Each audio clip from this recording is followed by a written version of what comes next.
그 사람의 신발을 봤을 때 이상하게 마음이 쓸쓸해질 때가 있습니다. 끈이 풀려 있는 것도, 닳아버린 바닥도 무심한 것 같지만 그 안엔 조용한 말이 숨어 있었죠. 신발은 말이 없습니다. 하지만 우리는 그 침묵 속에서 삶의 무게를 읽어낼 수 있습니다. 구독과 좋아요로 응원해 주시면 힘이 납니다. 당신은 사람을 처음 만났을 때 어디를 보시나요? 눈을 마주치고 인사를 나누고 웃는 얼굴을 살핍니다. 그러나 정작 그 사람의 진심은 아주 사소한 곳에 숨어 있을지 모릅니다. 신발끈을 어떻게 묶는지, 발 뒤꿈치는 얼마나 닳았는지, 먼지가 얹혀 있는가, 반들반들하게 닦여 있는가. 어느 날 한 중년 남성이 회의실에 들어왔습니다. 말끔한 정장에 조심스러운 미소. 하지만 그가 앉자마자 다리를 꼬는 순간 바닥이 닳고 틀어진 구두 뒤축이 보였죠. 누군가는 무심코 넘겼겠지만 그 작은 풍경이 말했습니다. 나는 많이 달렸고 멈추지 못했고 오래 참았노라. 아리스토텔레스는 인간을 습관의 동물이라 불렀습니다. 무엇을 반복하는가, 어디에 무심한가, 그 모든 것들이 결국 한 사람의 윤곽이 된다고 그는 말했죠. 어떤 이는 바쁜 출근길에도 신발을 반짝이게 닦고, 어떤 이는 수개월째 터진 운동화를 신은 채 거리를 걷습니다. 신발은 말을 하지 않지만 그 사람의 태도와 애씀, 자신을 대하는 방식이 고스란히 드러납니다. 우리는 때로 외면만으로 사람을 너무 빨리 단정짓습니다. 비싼 옷, 다정한 말투, 격식 있는 인사. 하지만 신발은 다릅니다. 그 누구에게 보여주기보다 자기 자신을 향한 태도가 반영된다는 점에서 말입니다. 스토아 철학자들은 겉모습보다 행위에 주목하라고 말했습니다. 의도와 말보다 중요한 건 반복된 행동이라는 것이죠. 그래서 신발을 보면 알 수 있습니다. 이 사람이 자신을 어떻게 살아왔는지, 세상을 대할 때 얼마나 신중했는지, 누구에게는 소홀했지만 누구에게는 한없이 정성스러웠는지를. 신발은 발을 보호하는 도구이면서 동시에 마음을 담는 그릇입니다. 걷고 멈추고 서성이는 모든 순간이 신발을 통해 드러납니다. 그 작은 그릇에 담긴 무게를 보려면 우리는 조금 더 천천히 자세히 들여다보아야 합니다. 그렇게 우리는 다시 질문해야 합니다. 나는 어떤 신발을 신고 살아가고 있는가? 그 신발은 누구를 향해 걷고 있었는가?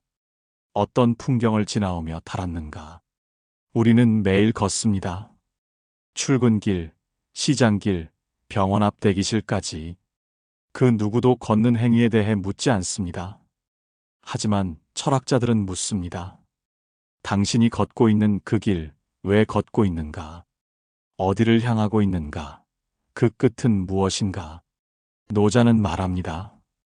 가는 길이 곧 도이며 도는 걷는 자의 마음에서 비롯된다고. 그 말은 곧 발걸음보다 먼저 마음이 길을 만든다는 뜻입니다. 바쁘다는 이유로 우리는 걷는 법을 잊고 살아갑니다.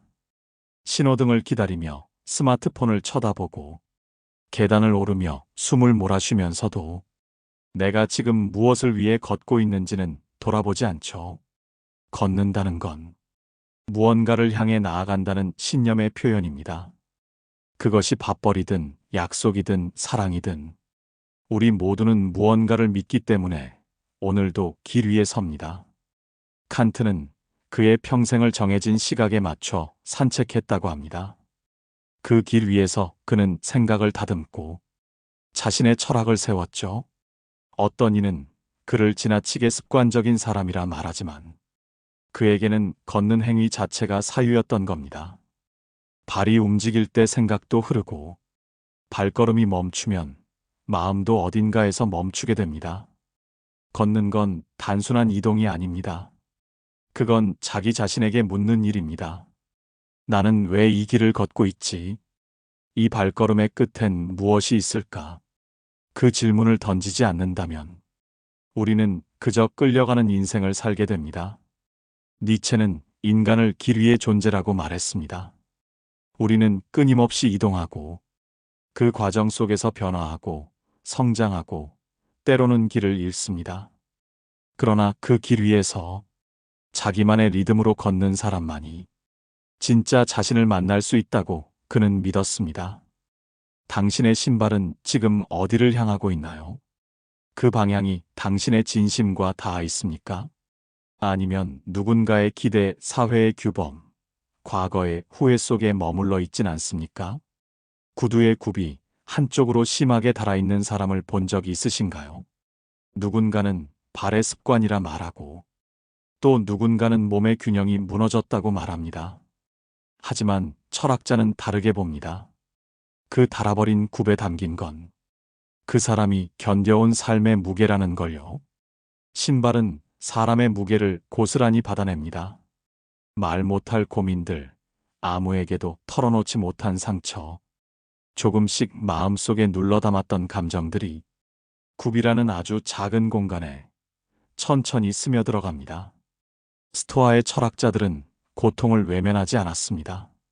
그들은 말합니다. 고통은 숨길수록 몸에 새겨진다고. 때로는 허리, 어깨, 무릎으로, 그리고 발끝으로 내려가 결국은 신발로 드러난다고. 사람은 누구나 걷습니다. 그러나 누구나 같은 방식으로 걷지는 않습니다. 누군가는 두려움에 어깨를 움츠리고 걷고, 누군가는 자신감에 등을 펴고 걷습니다. 몸의 자세는 마음의 상태를 말해줍니다. 그 마음은 걸음걸이에 스며들고 그 걸음은 결국 신발을 닮아갑니다. 굽이 달았다는 건 오래도록 한 방향으로 버텼다는 뜻일 수 있습니다. 계속 같은 쪽으로 무게를 실어가며 자신도 모르게 쏠리고 기울며 살았다는 뜻이기도 합니다. 그 기울어진 굽을 고쳐 신는 사람이 있고 무심코 그냥 그대로 신는 사람이 있습니다. 그 차이는 무겁게 쌓인 삶을 스스로 인식하는가 아닌가에서 갈립니다. 아리스토텔레스는 중용을 강조했습니다. 너무 치우치지 말 것, 너무 기울지 말 것. 삶의 무게를 한쪽에만 실으면 결국 부러지거나 닳게 된다고 그는 경고했죠. 신발의 굽도 마찬가지입니다. 한쪽으로만 다른 굽은 당신에게 조용히 속삭이고 있는 겁니다. 지금 잠시 멈춰서서 나를 점검하라고. 우리는 자신을 너무 방치하며 살아갑니다. 아픈 곳이 생겨도 그냥 참고, 불편한 마음이 생겨도 그냥 넘깁니다. 그러다 어느 날 신발의 굽이 말합니다. 이제는 그만 좀 기울어지라고. 오래 쉬는 운동화는 말이 없습니다.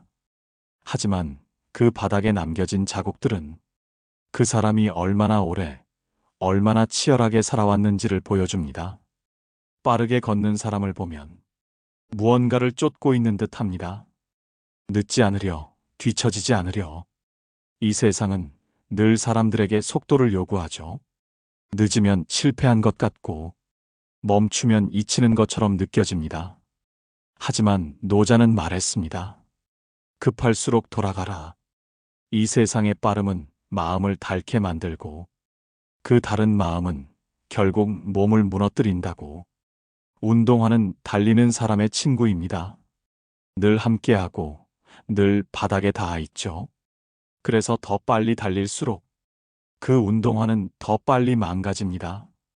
그리고 그 속도에 지친 사람의 마음도 함께 달아갑니다.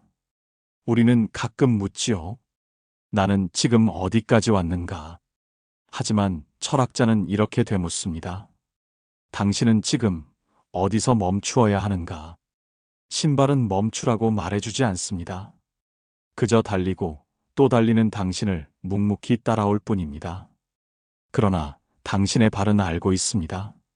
지금 이 속도가 과하다는 걸. 이 발끝의 통증이 말해주고 있죠. 조금은 늦어도 괜찮다고, 잠시 멈춰도 된다고. 니체는 인간이 가끔 느리게 걷는 법을 잊는다고 했습니다. 그 느림 속에만 보이는 풍경이 있고 그 천천한 걸음 속에만 들리는 내면의 소리가 있기 때문입니다. 운동화는 당신이 걸어온 길의 흔적입니다. 그 안에 새겨진 마모, 바닥에 긁힘, 굽에 뒤틀림. 그 모든 것이 지금의 당신을 만들어 온 시간입니다. 그 속도를 탓하지 마십시오. 다만 지금 잠시 멈춰 그 흔적을 바라보십시오. 우리는 하루에도 수차례 신발을 고릅니다. 구두를 신을지, 운동화를 신을지, 혹은 슬리퍼를 신을지. 하지만 그 선택이 단순한 겉모양이 아니라 삶을 어떻게 살겠다는 선언이라는 걸 의식해 본 적 있으신가요? 신발은 단지 보호의 도구가 아닙니다. 그건 한 사람의 삶의 방식이 드러나는 장치입니다. 불편해도 멋을 위해 높은 굽을 신는 사람, 편안함을 우선해 낡은 운동화를 고르는 사람, 그 사이에서 우리는 늘 선택합니다. 어떤 삶을 살고 싶은지를 말없이 고백하는 셈이죠. 아리스토텔레스는 좋은 삶이란 무엇인가를 평생 고민했습니다. 그는 행복을 단순한 쾌락이 아니라 자기 고유의 방식으로 살아가는 실천이라고 보았습니다. 그 방식은 누구에게나 다르고 그 다름이 삶의 얼굴을 만들죠. 한 남자가 있었습니다. 매일 출근할 때 빳빳한 구두를 신지만 퇴근 후엔 낡은 슬리본을 꺼내 신습니다. 회사에선 단정함을, 집에선 편안함을 선택하는 그의 하루는 신발을 통해 조용히 나뉘어 있었습니다. 신발은 늘 말없이 순응합니다. 불편해도 낡아도 조용히 주어진 길을 걷습니다. 그리고 결국엔 그 주인을 가장 잘 닮아가는 물건이 되죠. 선택이란 그런 것입니다. 매일 무심코 하는 것 같지만 그 속에는 당신이 무엇을 중요하게 생각하는지가 담겨 있습니다. 자기 몸의 편안함을 우선하나요? 아니면 타인의 시선을 더 의식하나요? 그 선택이 쌓여 결국 당신의 철학이 됩니다. 니체는 말했습니다. 너 자신이 되어라. 그리고 그것은 결국 너 자신이 무엇을 고르고 무엇을 걸어왔는지를 바라보는 데서 시작된다고 그는 믿었습니다. 지금 당신의 신발장은 어떤가요? 거기 놓인 신발 하나하나가 당신의 인생을 말하고 있지 않나요? 어떤 날은 선택이 어려울 수도 있습니다. 하지만 괜찮습니다. 중요한 건 그 선택이 당신의 마음과 연결되어 있는가입니다. 그 신발이 당신의 내면에서 비롯된 결정이라면 그건 이미 충분히 좋은 삶의 걸음이니까요. 집 앞에 벗어놓은 신발. 누군가에겐 평범한 일상이지만 철학자는 거기서 머무름의 의미를 입습니다. 우리는 늘 어디론가 향하고 도착하고 다시 떠납니다. 그 여정의 끝마다 신발은 조용히 그 자리에서 멈춥니다. 현관 앞, 복도 끝, 방 안 구석. 그곳에 벗어놓인 신발은 지금 여기가 쉬어도 되는 곳임을 말해주는 표시입니다. 라오쯔는 말했습니다. 돈은 멈추어야 비로소 들린다고. 바삐 달리던 마음도 한 켠에 신발을 벗는 순간 비로소 조용해지기 시작합니다. 신발을 벗는다는 건 단지 발을 쉬게 하는 것이 아니라 몸과 마음 모두를 내려놓는 행위입니다. 하루 종일 긴장 속에 걸었던 당신의 발이 작은 문턱을 넘으며 이제는 자신을 쉬게 해도 좋다고 말하는 겁니다. 머무름이란 멈춘다는 것 이상의 의미입니다. 그건 안심이라는 정서와 연결되어 있습니다. 누군가의 집에 들어가면서 신발을 벗는 건 내가 여기에 있어도 괜찮다는 무언의 허락을 받은 것이고, 자기 집에 들어오며 신발을 벗는 건 스스로에게 평화를 허락하는 순간이기도 합니다. 칸트는 인간이 이성의 존재이자 도덕을 따라야 하는 존재라고 말했지만, 동시에 그는 가장 인간다운 순간이란 자기 자신에게도 도덕을 유예하는 쉼에 있다고 보았습니다. 자기 자신을 다그치지 않고 잠시 머무르게 하는 용기. 그게 바로 벗어놓은 신발이 우리에게 주는 철학입니다. 당신의 신발은 오늘 어디에 벗어져 있나요? 그 자리는 당신에게 편안한가요? 그곳은 당신이 마음껏 머물러도 괜찮은 공간인가요? 어쩌면 우리는 너무 오래, 너무 자주 누군가의 집 앞에서 자기 신발을 벗지 못한 채 서 있었는지도 모릅니다. 망설이고 눈치 보고 자신을 들이지 못한 채 말이죠. 이제는 당신이 당신에게 말해줘야 합니다. 여기서 잠시 쉬어도 좋다고.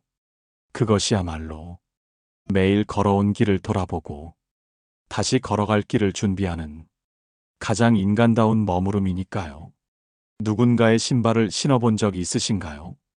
그게 잠깐이라도 왠지 어색하고 낯설게 느껴지셨을 겁니다. 발에 맞지 않거나 걸음이 불편하거나 그 짧은 순간에도 우리는 깨닫습니다. 아, 이건 내 것이 아니구나. 철학자들은 종종 이런 비유를 들었습니다. 진정한 이해란 상대의 신발을 신어보고 그 길을 걸어보는 것이라고. 그만큼 이해는 불편하고 익숙하지 않은 감정입니다. 겉으로 보기에 평범한 운동화도 그 안에는 수많은 사연과 사막 같은 고독이 담겨 있기에 함부로 그 걸음을 따라갈 수 없습니다. 스토아 철학자 에픽테토스는 말했습니다. 타인의 고통을 가볍게 말하지 말 것. 그가 어떤 신발을 신고 살아왔는지는 그의 발만이 알고 있다고. 우리는 너무 쉽게 말합니다. 왜 저런 선택을 하지? 왜 그렇게밖에 살지 못하지? 하지만 신발을 직접 신어보지 않고선 그 어떤 판단도 조언도 온전해질 수 없습니다. 어떤 사람은 부드러운 슬리퍼를 신습니다. 하지만 그 안엔 굳은 살이 박힌 발이 있을 수 있습니다. 또 어떤 이는 딱딱한 구두를 신고 있지만 속으로는 그 모든 무게를 견뎌내며 조용히 살아갑니다. 니체는 인간의 진실은 가장 낮은 곳에 있다고 말했습니다. 발끝, 그 신발 속, 겉으로 보이지 않는 고요한 공간. 거기에야말로 그 사람의 진짜 이야기가 담겨 있습니다. 그래서 우리는 신발을 바라보며 조금 더 천천히, 조금 더 조심스럽게 질문해야 합니다. 그 신발은 어디를 향해 걷고 있었나요? 그 발걸음은 무엇을 감추고 있었나요? 이해는 상상에서 시작됩니다. 그 사람의 자리에 서보려는 마음, 그 마음에서 말투가 바뀌고 그 마음에서 시선이 부드러워집니다. 당신은 오늘 누구의 신발을 바라보셨나요? 그 신발 속엔 어떤 풍경이 담겨 있었을까요? 그리고 당신의 신발은 누군가에게 어떤 인상을 남기고 있었을까요? 길을 걷다 보면 소리가 사라질 때가 있습니다. 사람들의 말소리, 차의 엔진, 발자국 소리조차 어느 순간 그저 바람만 흐릅니다. 그 조용한 순간에 철학자는 신발의 존재를 다시 생각합니다. 신발은 말이 없습니다. 찬양하지도 않고 불평하지도 않으며 그저 묵묵히 걷고 닳고 때로는 젖고 마릅니다. 그런 점에서 신발은 가장 겸손한 존재입니다. 자신을 드러내지 않고 주인보다 앞서지 않으며 언제나 바닥에 가장 가까운 자리에서 세상의 먼지를 받아냅니다. 공자는 군자란 조용한 자라 했습니다. 목소리가 크지 않고 발걸음이 무겁지 않으며 가장 낮은 곳에서 묵묵히 자신의 도리를 다한다고. 신발은 마치 그런 사람 같습니다. 가장 낮은 자리에 머물며 가장 묵직한 책임을 지고 있는 존재. 우리는 너무 자주 자신을 드러내려 했습니다. 말로 설명하고 겉으로 치장하고. 그러나 철학은 때때로 말합니다. 진짜 힘 있는 사람은 자신을 드러내지 않는 사람이라고. 진짜 따뜻한 마음은 가장 조용한 자리에서 움직인다고. 신발은 늘 땅과 닿아 있습니다. 흙, 물, 모래, 눈. 그 모든 것을 받아들이며도 한 번도 거부하지 않습니다. 자신이 밟고 가는 모든 것을 품는 존재. 그것이야말로 겸손의 진정한 모습입니다. 니체는 인간이 자신을 뛰어넘기 위해선 먼저 자신을 내려놓아야 한다고 했습니다. 높이 오르려는 자일수록 가장 낮은 자리에서부터 다시 시작해야 한다고. 신발이 그걸 말없이 보여주는 겁니다. 당신의 삶에서 조용히 일하고 조용히 떠나는 존재는 누구인가요? 그리고 당신은 지금 누구에게 그런 신발 같은 사람이 되어주고 계신가요? 겸손은 말로 배울 수 없습니다. 겸손은 낮은 곳에서 익어갑니다. 오늘 하루 신발처럼 조용한 마음으로 세상을 걸어보세요. 말없이 묵묵히 걷는 발걸음 속에 당신의 깊이가 사람들에게 전해질 테니까요. 가로수 밑에 외로이 놓인 신발 한 켤레를 본 적 있으신가요? 벗겨진 듯 놓인 그 모습이 왠지 모르게 마음을 서늘하게 만들던 순간이 있습니다. 철학자는 거기서 기억과 소외라는 단어를 꺼냅니다. 누군가 신발을 벗어놓고 떠났습니다. 혹은 버렸습니다. 그 신발은 더 이상 걸을 길이 없고 따라갈 주인도 없습니다. 사람들은 무심히 지나치지만 그 자리에 남은 신발은 한때 누군가의 하루를 품고 있었다는 사실을 말없이 증명합니다. 스토아 철학자들은 소유보다 관계를 중시했습니다. 신발이 단순한 물건이 아니라 삶의 동반자였다는 사실을 우리는 종종 잊습니다. 우리가 살아온 날들, 거닐었던 계절들, 그 안에는 언제나 발끝을 지켜준 신발이 있었죠. 그래서 버려진 신발은 묻습니다. 당신은 지금 무엇을 버리고 있나요? 그것은 정말 다 쓴 것이었나요? 아니면 잠시 낡았던 것뿐이었나요? 니체는 인간의 잔인함은 무관심 속에서 시작된다고 했습니다. 타인의 고통을 외면할 때 우리 안의 인간성도 조금씩 사라져 간다고. 그 말은 신발처럼 조용히 버려진 존재를 볼 줄 아는 감각이 곧 인간을 인간답게 만든다는 의미이기도 합니다. 버려진 신발은 어떤 날엔 아이의 것이었고 어떤 날엔 노인의 것이기도 했습니다. 그 안엔 장난기, 슬픔, 무력함이 담겨 있었습니다. 그리고 그것들을 기억하는 일은 그 존재를 잊지 않겠다는 약속이기도 합니다. 누군가의 마음도 그럴 수 있습니다. 겉으론 괜찮아 보이지만 어딘가에 조용히 내려놓고 잊힌 채로 버려진 신발처럼 그 자리에 오래도록 머물러 있는 마음이 있습니다. 당신은 지금 어떤 마음을 외면하고 계신가요? 당신의 주변엔 어떤 마음이 말없이 버려진 채 놓여 있지는 않나요? 철학은 멀리 있지 않습니다. 길가에 놓인 신발 한 켤레에서 인간의 무심함과 회복의 가능성을 함께 읽어내는 것. 그것이야말로 가장 깊은 사유의 시작입니다. 모든 것이 멈춘 것 같을 때가 있습니다. 어디로 가야 할지 모르겠고 무엇을 위해 살아야 하는지도 희미할 때 우리는 발끝에서부터 세상의 방향을 잃어버립니다. 그럴 때 신발은 조용히 우리에게 묻습니다. 지금 다시 걷고 싶으신가요? 철학자 칸트는 말했습니다. 우리는 이성으로 생각하는 존재이지만 더 중요한 건 우리가 다시 시도하는 존재라는 사실이라고. 삶은 실수로 완성되는 것이 아니라 실패 후에도 다시 신발을 신는 용기에서 시작된다고 그는 믿었습니다. 달코해진 운동화든 수선한 구두든 그것을 다시 신는다는 건 다시 걷겠다는 마음의 표현입니다. 포기하지 않겠다는 조용한 다짐입니다. 누군가는 말합니다. 나는 너무 멀리 와버렸어. 이제는 돌아갈 수도 앞으로 갈 수도 없어. 그러나 철학은 말합니다. 길은 발끝이 아니라 마음에서 시작된다고. 니체는 삶을 영원회귀라 했습니다. 같은 순간이 반복될지라도 우리는 그 안에서 새로운 의미를 발견해야 한다고. 신발을 다시 신는 그 짧은 동작, 그 안에 당신의 인생이 새롭게 회귀할 수 있는 기회가 숨어 있습니다. 다시 일어나는 일은 결코 거창하거나 극적인 장면이 아닙니다. 그건 아침 햇살을 맞으며 어제 벗어놓은 신발을 조용히 다시 신는 것, 그리고 문을 나서는 아주 사소한 결심입니다. 길은 여전히 많고 삶은 여전히 낯설지만 당신이 신발을 다시 신는 그 순간 이미 당신은 다시 살아가기로 결정한 사람입니다.